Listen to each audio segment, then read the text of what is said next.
Hi, and welcome to Sunday morning announcements with the Rita Jackson Avatar. If you're with us on Facebook or YouTube, please subscribe to get notifications when we have new videos. If you're with us on Zoom, say hi in the chat. We'd love to say hello back. If you're with us in person, hello everybody here. And if this is your first visit, please sign the guest book either in the lobby or online at oakcliffuu.org/guest. A reminder, every Sunday morning at 9:30, one of our board members is available to answer your questions about the church. We hope you take advantage of this opportunity, either in person or online via Zoom.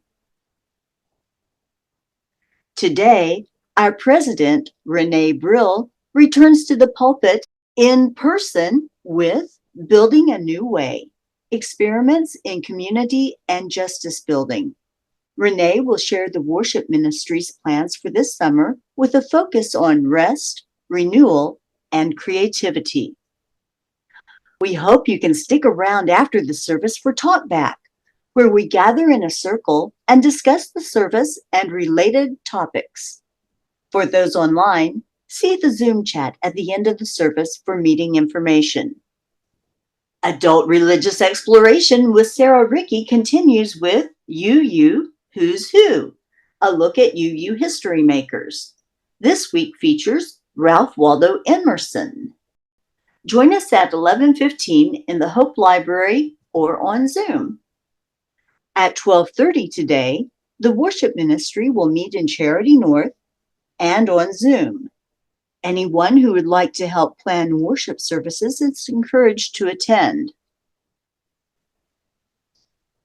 A celebration of life for Stephen Martinson will be held today in the sanctuary at 4 p.m. All are welcome. Coming up this week, our Widening the Circle of Concern work group continues to meet on Monday at 7 p.m. Please join us by attending the weekly meeting and/or submitting your comments and suggestions via email at wcoc@oakcliffuu.org.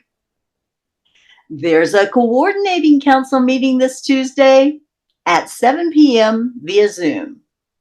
What's a CC meeting?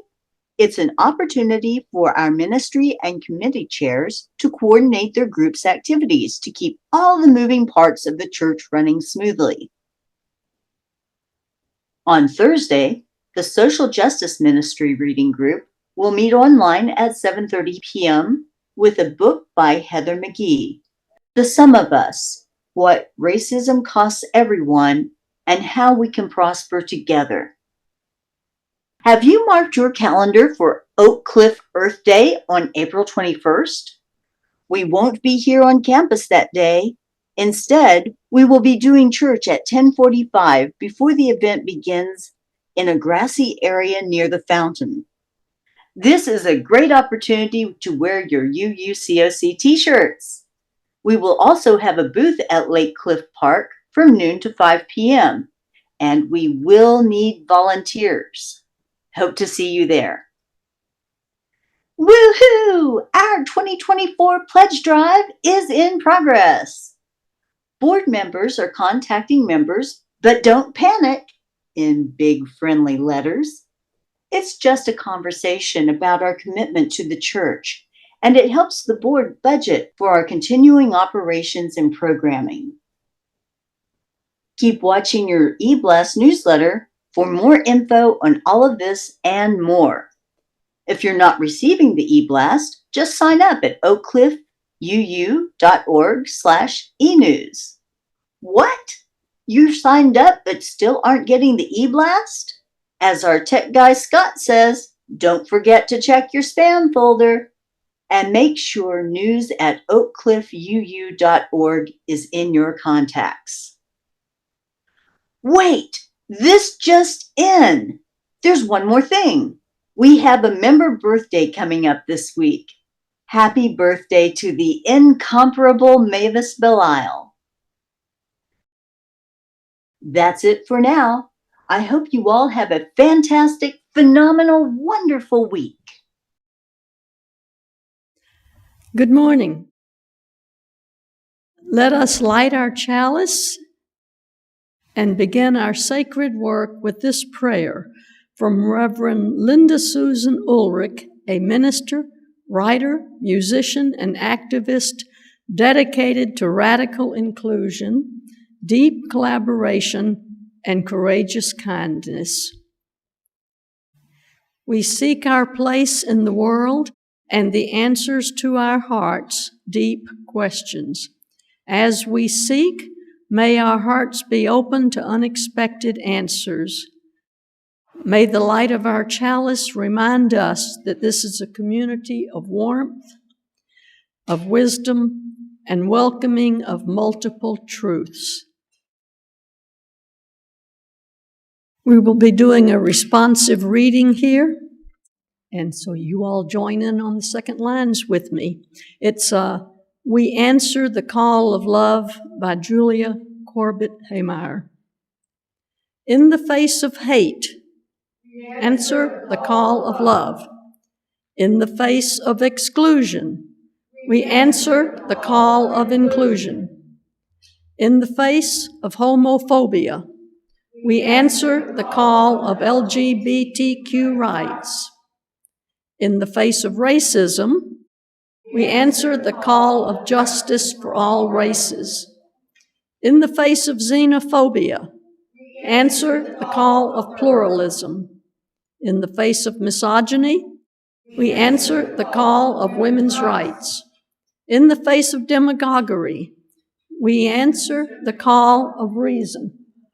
In the face of religious intolerance, we answer the call of diversity.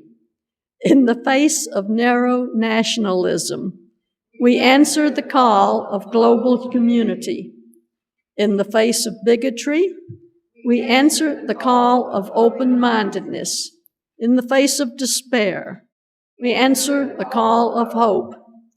As Unitarian Universalists, we answer the call of love, now more than ever. Good morning. This song used to be called Standing on the Side of Love, but in order to be more inclusive, they changed the words to Answering the Call of Love. So please rise and embody your spirit, however you feel today.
Fulfilling the vision divine, we are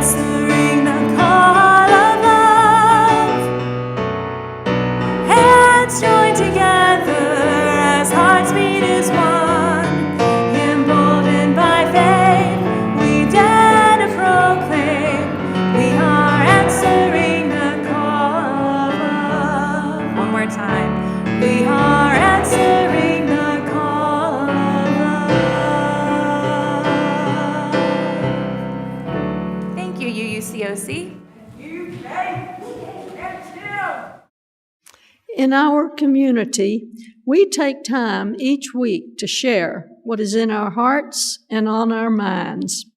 If your heart is heavy today, know that you don't have to carry that heartache alone. Together, we can offer comfort. Please share your sorrows publicly by posting them in the Zoom chat, or send them to our Facebook Messenger, or speak them aloud.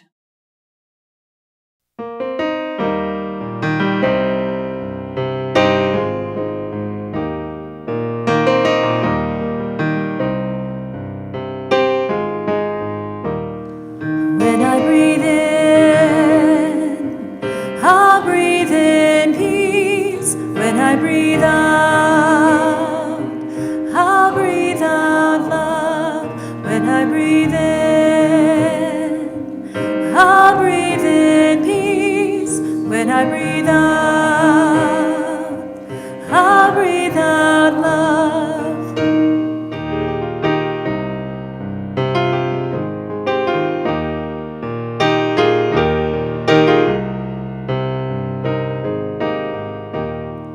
When I breathe in, I'll breathe in peace. When I breathe out,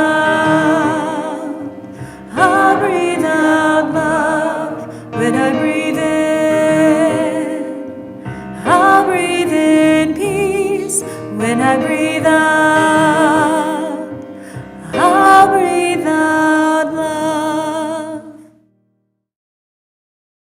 We also share our joys with one another, knowing that joy calls unto joy amplified.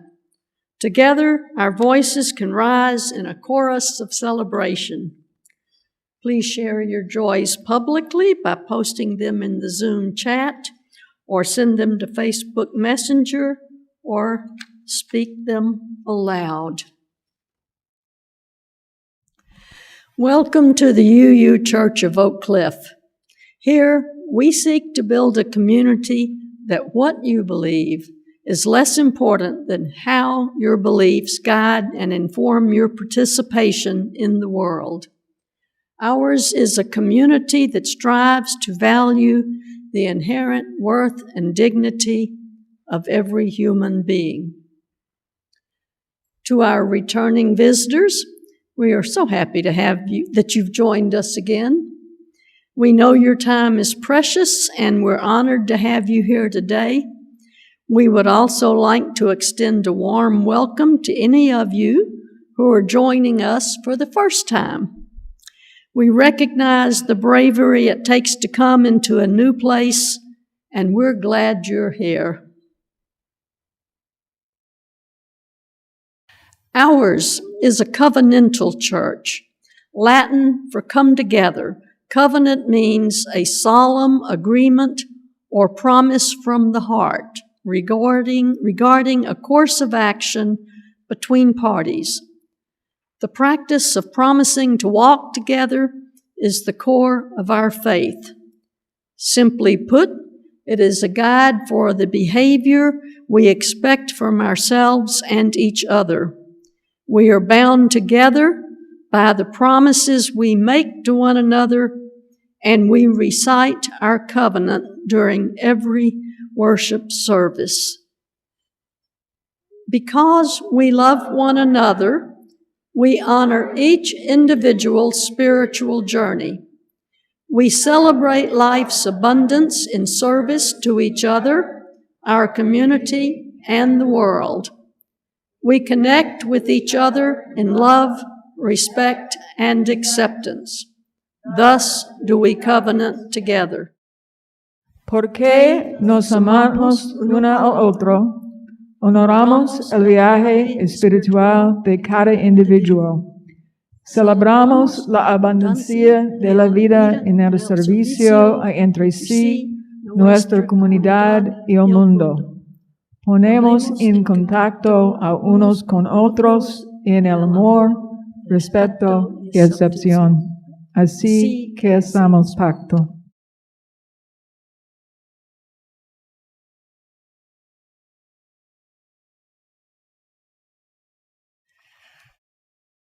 Good morning. It is a delight to be here in person. Some of you might have seen my face, but there are a lot of faces here that I haven't actually had the pleasure to see before. You're kind of like this tiny little circle on the Zoom screen when I get to attend. So I'm really glad to meet some folks that I haven't got a chance to get to know yet. Also, it's always really nice to be home. About a month ago, we started talking about our plans and the work that we're going to start moving into in building the church of our dreams, building the community of our dreams. And this week, I want to continue that conversation. I want to continue that conversation with a little more specific information, as opposed to talking solely about goals and values, which is important, but specifics are really nice for a lot of people to hang on to, including me. This last year, we have really been focused on studying white supremacy culture, studying DEI initiatives, and how to be a more welcoming congregation to people of diverse cultures, and specifically focusing on our anti-racism work, because we know that that is an area where we have consistently not been living up to our standards. We're going to continue doing that work, and part of the way that we're going to continue that commitment is to work on voting on the 8th principle at our spring parish meeting. Yes. I'm really excited. It feels like it's about time. It's more than about time. And this is the principle that commits us to taking specific and accountable actions to dismantling racism and to building the beloved community. When I think about this principle, it feels like the circle that encompasses our other principles. It's that thing that should be obvious and yet is so critical to say out loud, right? So critical to say out loud. Now, although this isn't necessarily going to be the top of my agenda for the coming year, and you might laugh at the idea of me even having an agenda, which is fair, we're going to be having the opportunity to integrate that work we've been doing into all of the different sections of our congregation, into all our life together. So that is not going away. It is becoming a part of the fabric of our whole. That's our goal. But where the changes and the studying and kind of the task list, so to speak, are going to be focused around community building, focused around rest, around time building relationship with one another, and about becoming a place where we can truly welcome and integrate new members and new Unitarian Universalists. And we know that we have to prepare to do that, because the more we live into the values that we say we have, the more people want to be here. That is true time and time and time again.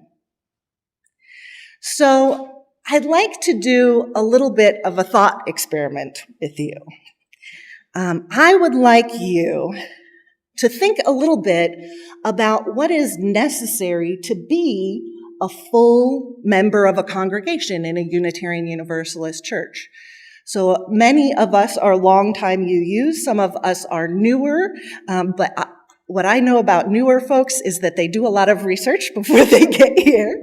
And so let's think about what it takes to be a whole Unitarian Universalist. Because in our tradition, there's not one specific faith practice that is felt to be sufficient, right? You don't go to church and call it a day. You don't say a certain prayer and call it a day. We believe in a holistic approach to our spiritual faith. So that means growing in our thinking and our learning. It means growing artistically. It means integrating not just talking about our values, but doing our values. If you're a new Unitarian Universalist, some of the skills you might need to learn are covenanting skills.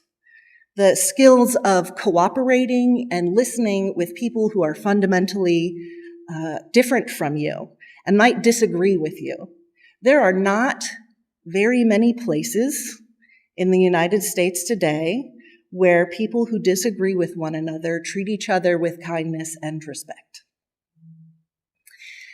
We can't assume, for that reason, that people will come into our place together having those skills. So that's one of the things that we have to be publicly working on and talking about. We also, as a new Unitarian Universalist, are going to want to explore all of those different spiritual practices. I want to know about UU history. I want to know about UU theology. I want to know how it was and how it is now. I want to know what justice making we're doing. I want to know how art is a spiritual practice. I want to learn the songs and the prayers. And I want to be a part of the decision-making practice. That's another critical part of being a Unitarian Universalist, is that we're self-governing. That's a kind of power that most people don't know they have already, right? There's a significant amount of disillusionment with our current political process, and some of which is well-earned. And so how do you become a part of a decision-making practice that is decision and power among, as opposed to decisions and power over? That's the more familiar way that decisions are handed down from the people who are the wisest or the most educated or who donate the most money, right? Or who have the best lobbyists. And then the other thing you want as a new Unitarian Universalist is what people consistently tell us they're looking for. They're looking for community. They're looking for the community that no longer exists in most neighborhoods today, that no longer exists outside of paid-for clubs or online social media groups, and real and genuine friendship. This is especially true for younger generations who consistently report feeling lonely and disconnected from their community. And now I want to talk about what you'll experience maybe a month ago, or 2 months ago, or even a year ago if you were a new Unitarian Universalist. So if I want to experience a religious practice as a new Unitarian, I'm going to go to church, and that's going to take about an hour and a half of my time. I might also want to go to talkback. That's another hour of my time. Religious education, either online or in person, is probably going to be another hour of your time, plus or minus time for reading extra materials. And if you want to understand our decision-making practices, there's at least 2 hours of meetings that you can go to on a Sunday morning to learn about that. And sometimes there might be a justice-making activity. That feels like it has been the icing on the cake. Even though we love it, it feels like it gets crowded out by a lot of other task lists. And you can add to that commuting, you can add to that the background reading and the research and reading books on the UU book list. And so if you're trying to join and be a part of a whole Unitarian Universalist congregation, you're really looking at about 6 hours, maybe a week. Now, I have a 1.5-year-old, And that means about a 14-hour day for me. And 6 hours is a lot. It really is. It's a huge ask. It is for people of my generation who are some of the most educated that the United States has produced. We are also the most indebted that the United States has produced. We are working harder for less and struggling to make ends meet. That 6 hours, for many people my age, is their side job. It's their hustle job, right? And it's also a really big commitment to ask for, like, on a first date, you know? Right? If you're going on a first date, you're going to do like 30 minutes over coffee, right? And if you're younger, you might not even do that. You might do a Zoom meeting, right? To kind of feel each other out before you commit to spending that gas money and time to grow across town.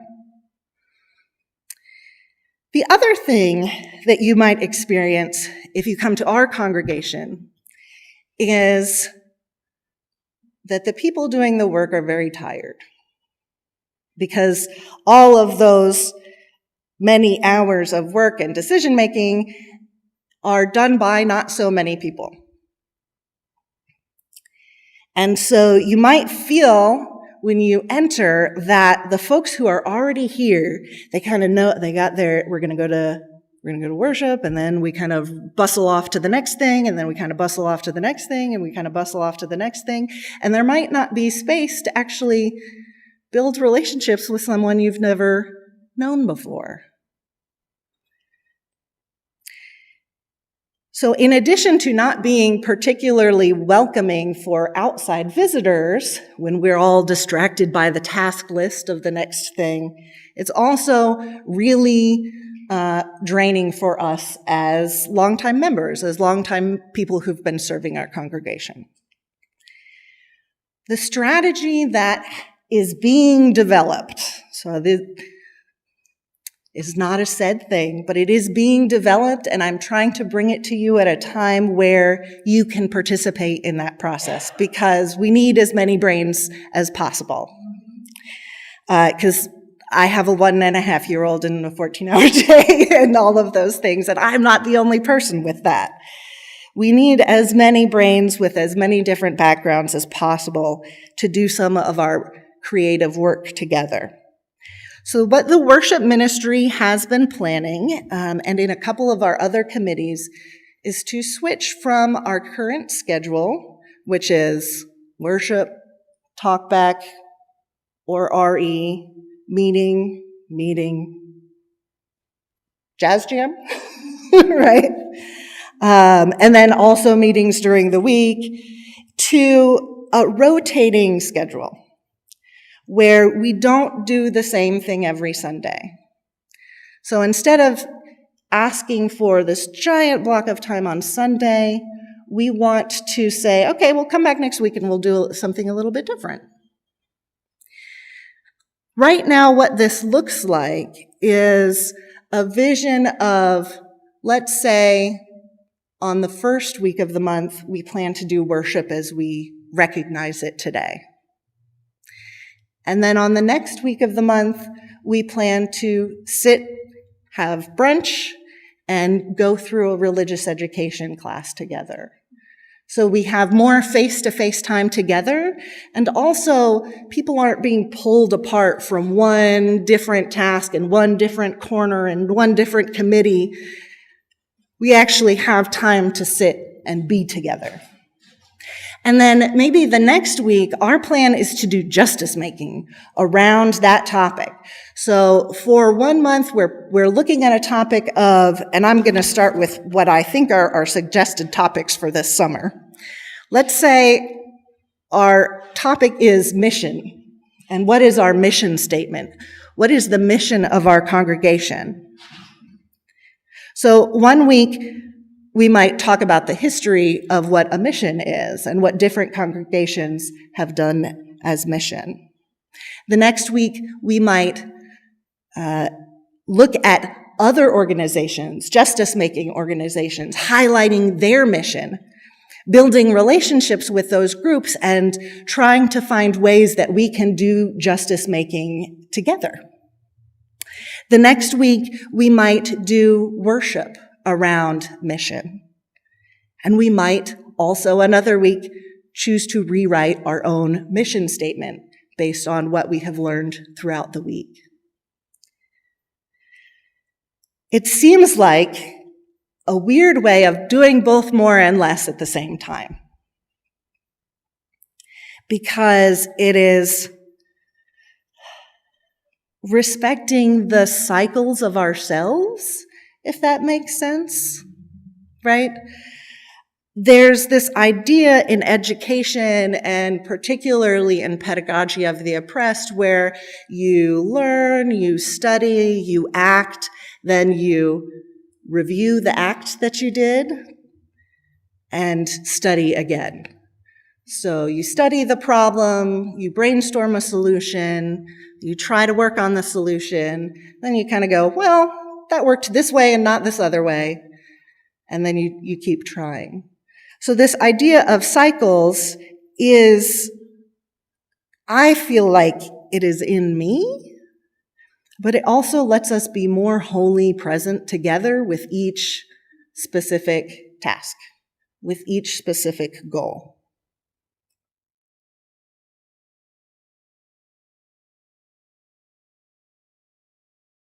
I think that right now, I want to kind of draw, that's where our overarching vision is.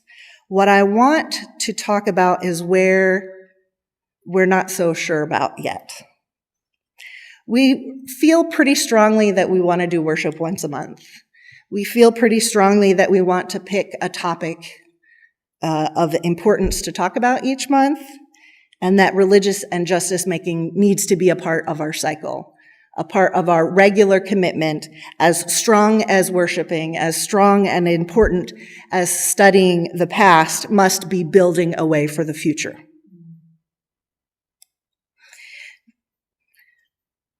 But that's like 3 Sundays. And there's 5 Sundays a month. So there's lots of space for your heart there. There's lots of space for experimenting, for trying, for creativity. And the way that this is falling into place, collating around an idea, is that this feels like this is our plan for sure for the summer, and that over the next year, if we decide we like it, we have space built into the summer to plot out what the next year looks like, and to start building those relationships with people outside of our congregation to do real justice making.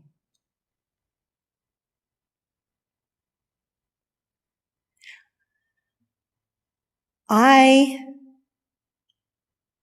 long to be able to do this.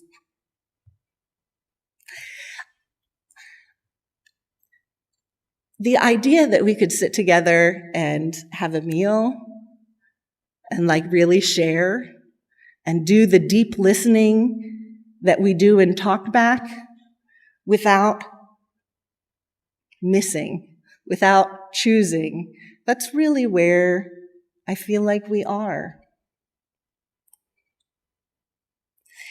One of the things that I keep coming back to again and again and again is something that the Reverend Dr. Sophia Betancourt said, who was a past professor at the Starking School for the Ministry and who's our current Unitarian Universalist Association president. And she said that we are not called to die for our values. We are called to live them.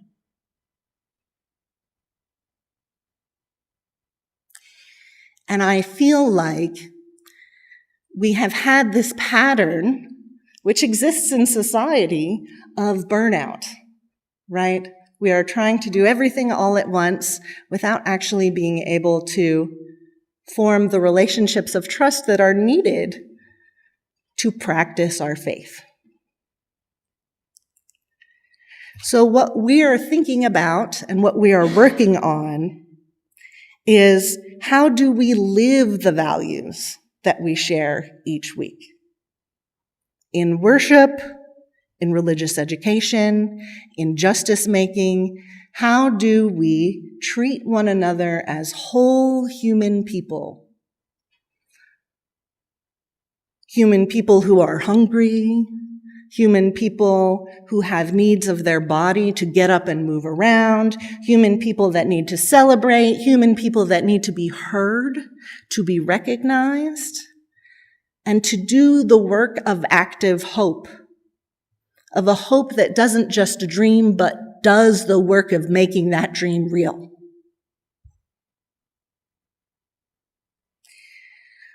That is a big change. And it is likely May where those changes will happen. So you have time to provide feedback. In the announcements, the worship team says that they're meeting this week, so that's a great place to start. But you can always email me. You can always email your trustees on the board, our coordinating council. When I say that we need more brains, then we need more brains, just generally, that's a real thing. That's part of our commitment and our belief that my own experience is not the only experience that has wisdom in it, and that you have wisdom that I don't have. You have knowledge and creativity that I don't have.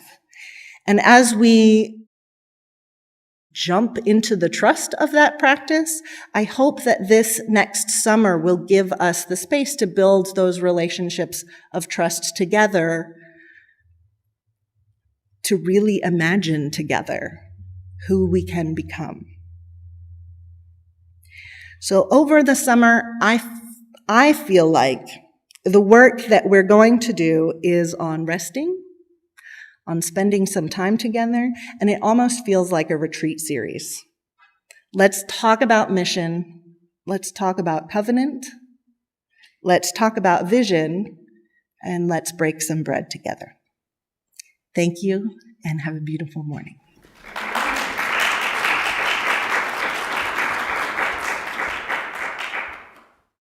Please rise and embody your spirit in the spirit of that sermon.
Peace and freedom is our cry. Peace and freedom is our cry. Peace and freedom is our cry. Without these, this world will die. Peace and freedom is our cry.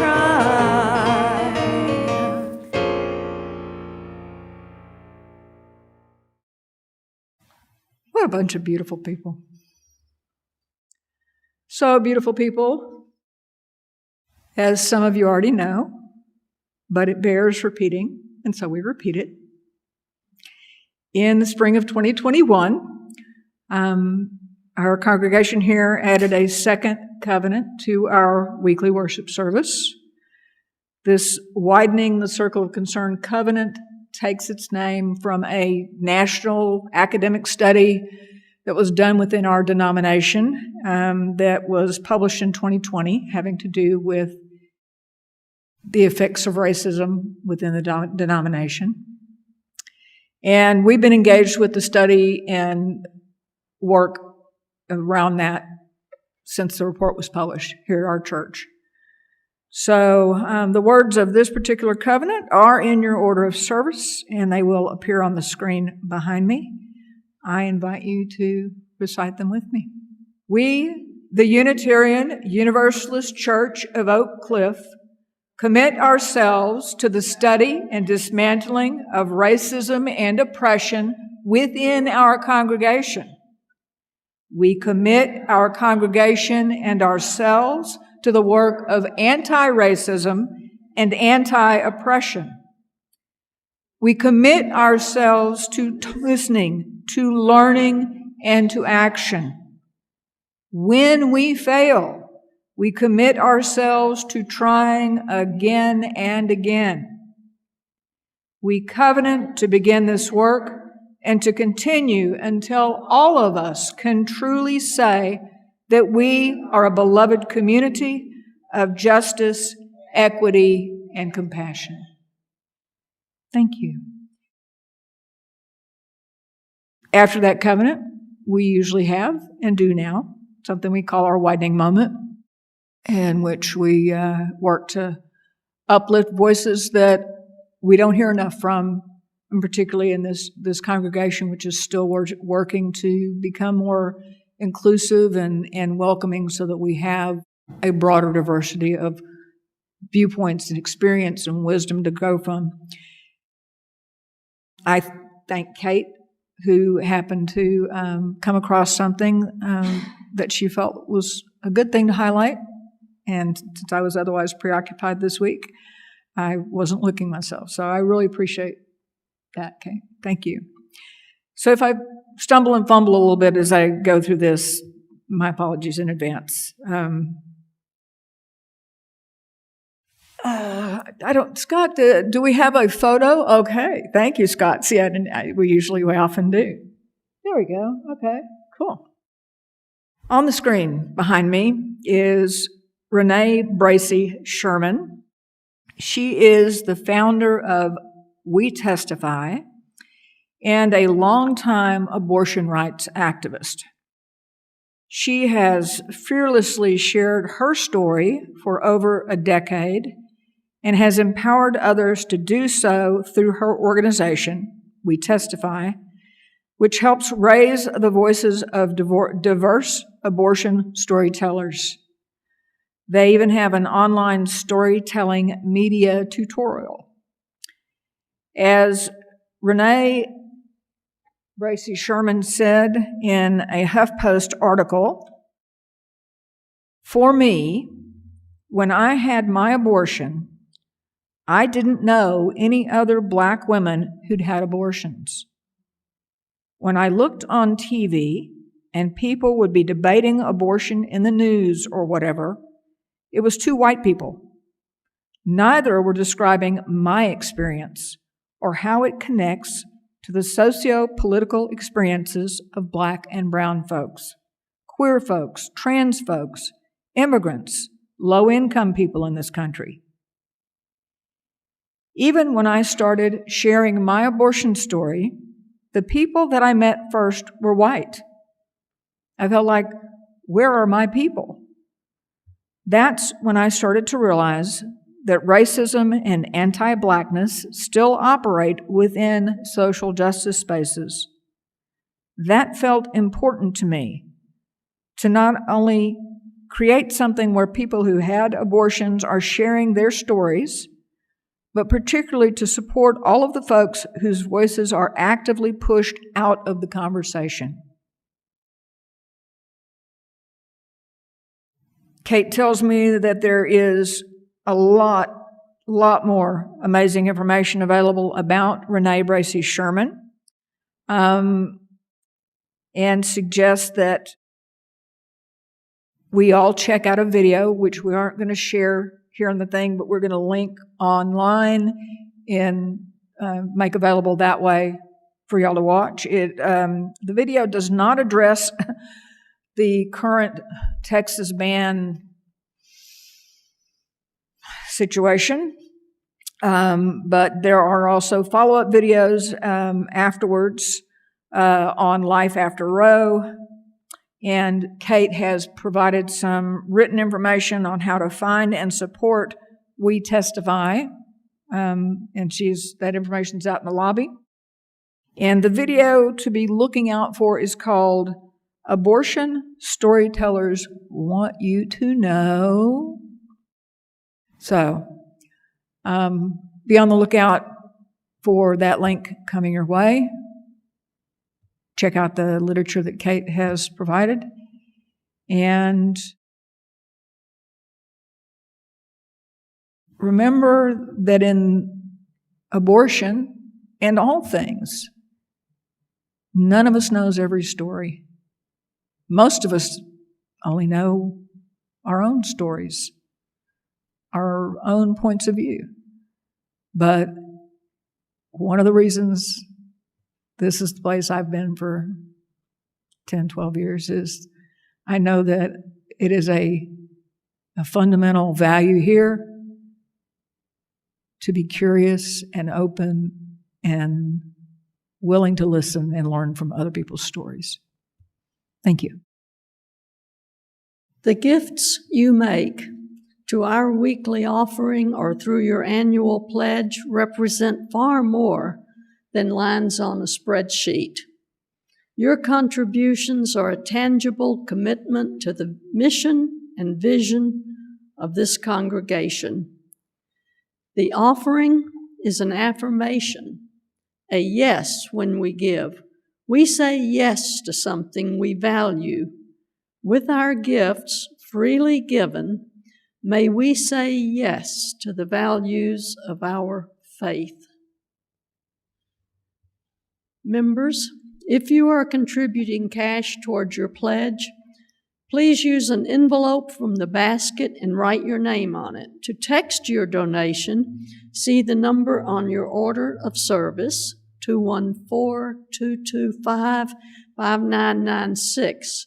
For more options, see oakcliffuu.org/donate.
Our work has just begun by Emily Richards.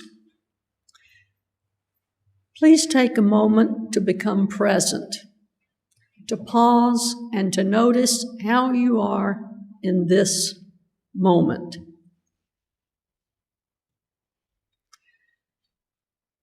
Our work here today is at an end, and our work has just begun. The work of holding one another and this community in love. The work of trusting that we are on the right path. The work of believing that what connects us is stronger than what separates us. The work of deeper understanding and commitment. The work of letting go of that which does not serve us. The work of radical inclusion. The work of collective liberation. The work of this beloved community. A beloved community of which we are all a part. A place where we are welcomed, respected, valued, cherished. A place where we belong. Go in peace. Amen, and blessed be. We extinguish this flame, but not the light of truth, the warmth of community, or the fire of commitment. These we carry in our hearts until we are together again.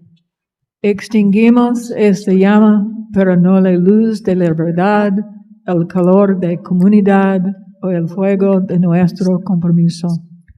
Estos los llevaremos en el corazón hasta que estemos juntos otra vez.